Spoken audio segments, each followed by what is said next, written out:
IPL 2024-এর Kolkata night রাইডার্সের playing 11 সম্পর্কে আলোচনা করা হচ্ছে। রহমতুল্লাহ গুরবাজ, ভেঙ্কটেশ আয়ার, কলকাতার অন্যতম নির্ভরযোগ্য ব্যাটসম্যান শ্রেয়াস আয়ার, কলকাতার নাইট রাইডার্সের ম্যাচ জেতানো প্লেয়ার রিঙ্কু সিং, পরবর্তী অলরাউন্ডার নীতিশ রানা এক দুর্দান্ত ব্যাটিংও করতে পারবে এবং বোলিংও অবদান রাখে।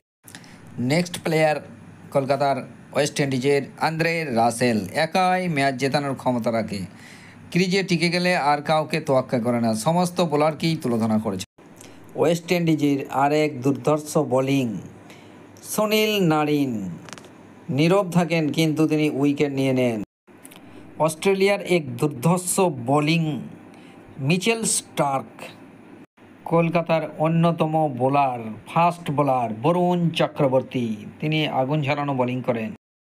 কলকাতার অন্যতম বোলার চেতন সাকারিয়া, কলকাতার 11তম প্লেয়ার বৈভব অরোরা।